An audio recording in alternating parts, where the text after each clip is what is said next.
outside again. I came for the M's, I came for the win. Yeah, me and all my friends. It's a 4th century, man, we all going in. Big bro, I rock tote. Better use what you got, get what you want. Swear to God, since that day, I've been cooking it back, trying to make this shit grow. What's up? What's up, dog? How are you? Out here getting it, baby. All right. What up, man? How you been? The dream. Yeah. Things going good, man. We're super busy with music right now. Several videos that we're going to be dropping in the course of the next month. Nice. Life's going good. Nice. Kids are growing. Yes. My 13-year-old, he's the one that I always talk about because he's a spitting image of me. Yeah. You know, we have our relationship is different right now. Yeah. It's tough. Yeah. He's 13. And older. He's growing into this young man, and you know, his body's changing. Yeah.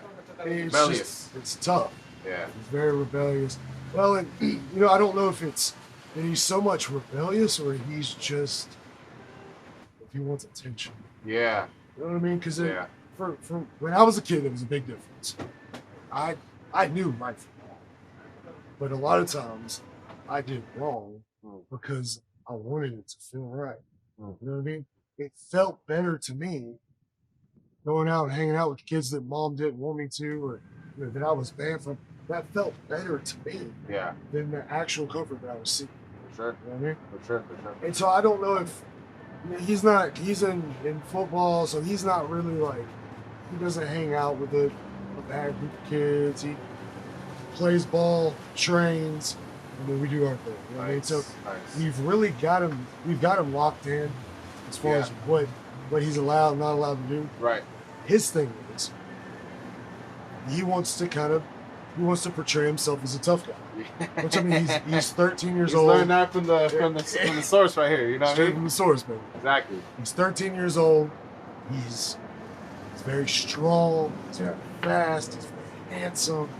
He has all the reason in the world to be Right. very confident. Right. At the same time, he has the I like to call it the mind of a 9-month-old Great Dane. So the 9-month-old Great Dane is already 120 pounds. Yeah, huge. Doesn't know its own strength, doesn't know its weight, Big boy. and is quick to jump in your lap. Right. For most people that aren't even 130 pounds, that's aggressive. Right. And that's what he is. He's just big and loving and caring, but he doesn't realize it.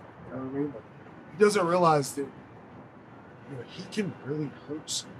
Yeah, for sure. And so, like, this was a big thing with the kids growing up. The girls and the boys always fight, right? Always. And so we teach the boys not to hit girls. But when they're young, it's inevitable. Right. There's going to be a push. There's going to be something. Right? Well, we, not so much recently, but about a year and a half ago, we ran into a situation like that with him, where he was playing, but it had to be addressed quickly and start.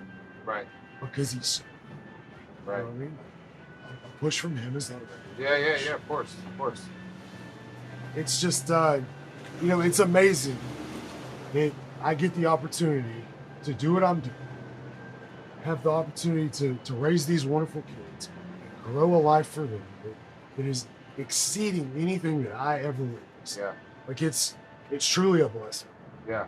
And actually, we were looking at some stuff earlier today because just checking up on social media, and there was a study that we saw that was saying, how millennial fathers they're around more than previous generations. You know what I mean? Like it was very interesting because it was just saying like, hey, what we're doing now is it's working. And dads are around and they're trying to be around more. And if they're not, they have this anxiety, this fear of not being around the kids. So I think it was a cool study to show like it's parents are more involved now. It sounds like you're very involved with the kids, so that's definitely a plus. Right. And it was a long road. Yeah. So, in the beginning, when we were struggling to pay bills, I was trying to grow my company.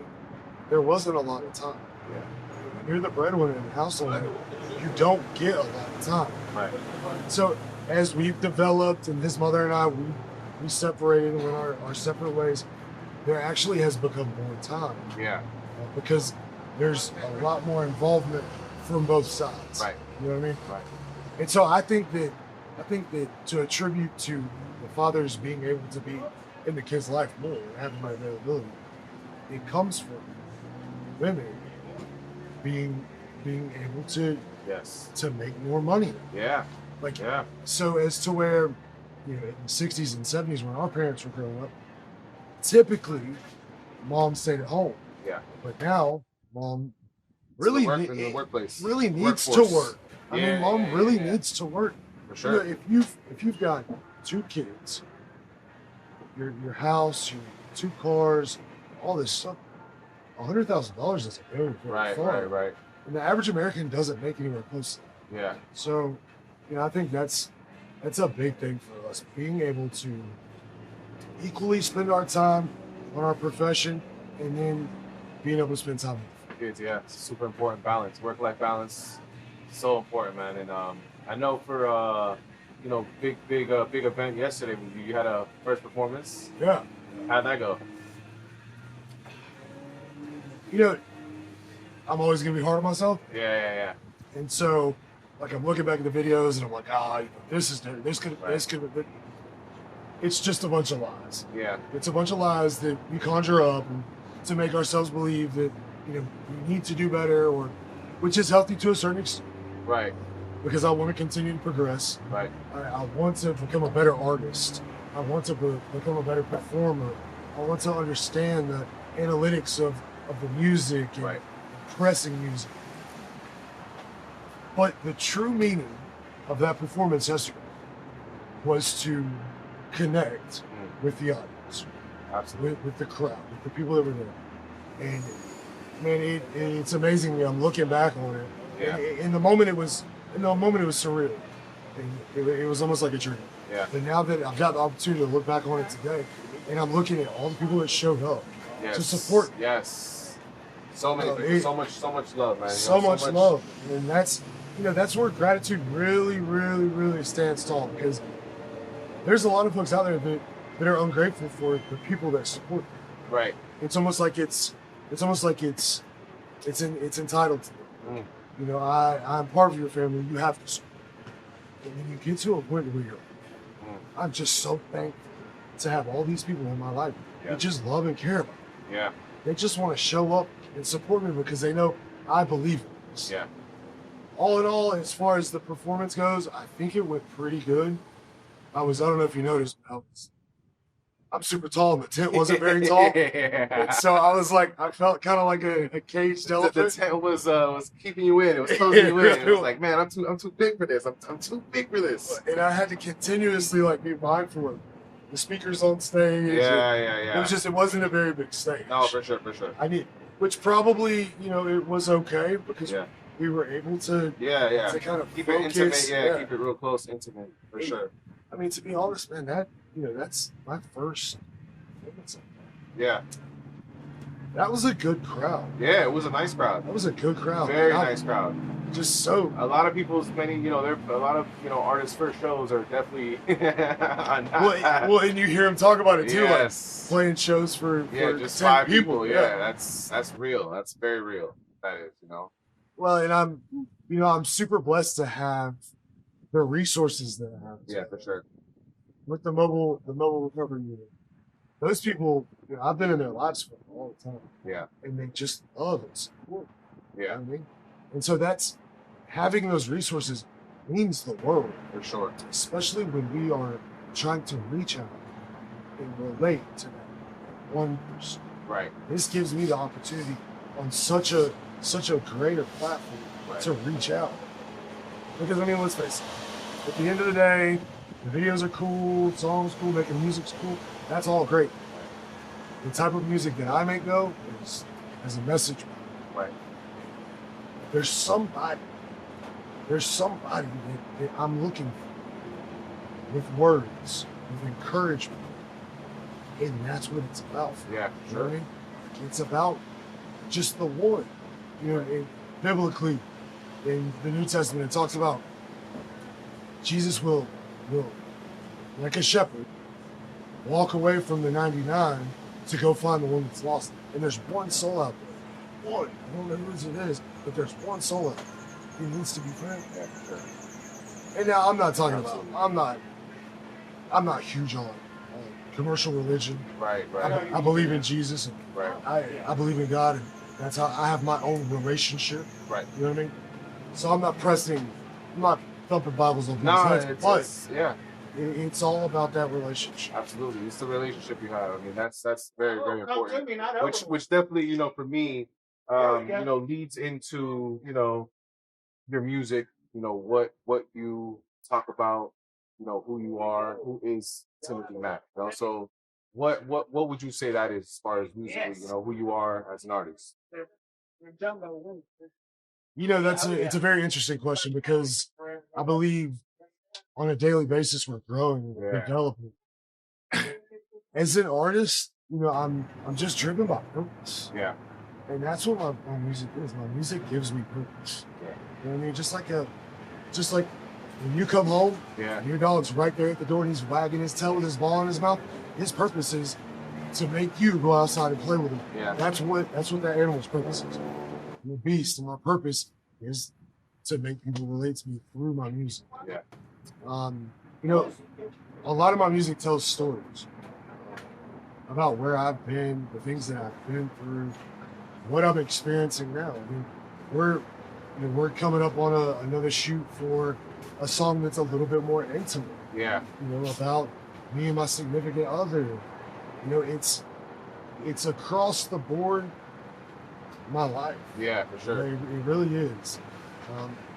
And you know, you hear a lot of people say, "Oh well, you know, I don't write about anything that I haven't lived." I literally can say that it's not going down on paper. Right. If it's not something. I mean, so it's true. You know, my music is an expression of me. Dope. Yeah, and I mean, you know, that being said, I mean, it just seems like, you know, there's so much left to do. There's so much more for you. So, like, what do you feel is next, and what are you, like, really just excited about? You know what I mean? Coming up. You know, it's a day-to-day thing for me. Yeah.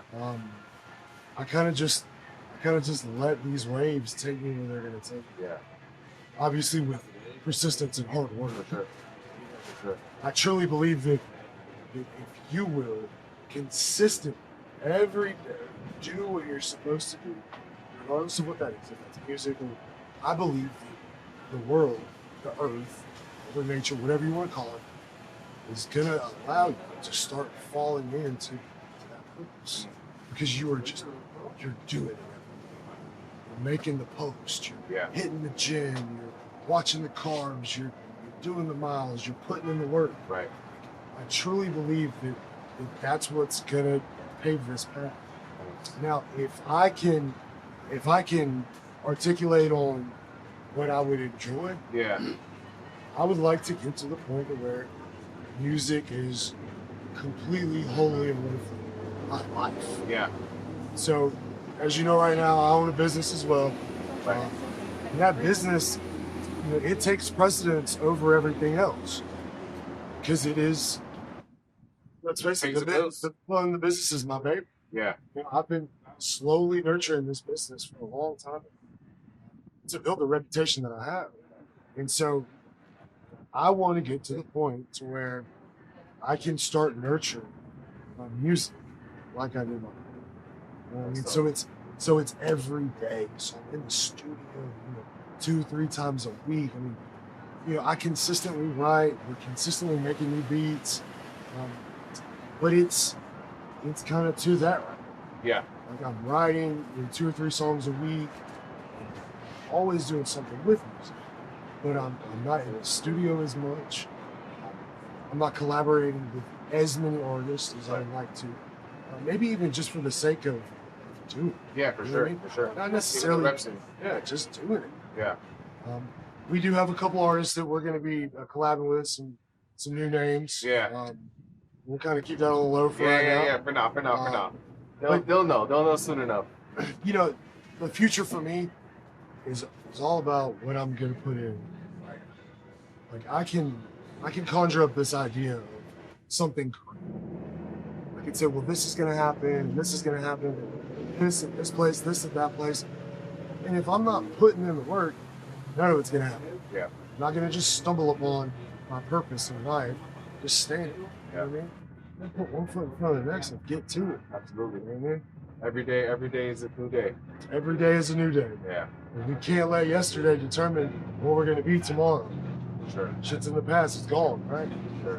That's where, a lot of the message behind my music is don't live like this. You know what I mean? Like there is a reason why your rear view mirror in your car is so much smaller than the windshield. Because if you get stuck driving your vehicle in that rear view mirror, you're gonna crash. Yeah. You're not meant to drive it. Right. Don't stay there. You know what I Right. mean? Don't stay there. Right. I just used the rearview mirror to fix my hair, really. That's it. Give me a little smile and a wink and keep The going, man, you know what I mean? TimothyMac out here using it for the looks, you know what I'm saying? Make sure everything is good. Good, baby. Well, dude, I appreciate you, man. I hope the best for you, and I'm sure we're gonna keep working and getting things done out here in the streets and just building. Continue to build. Sir.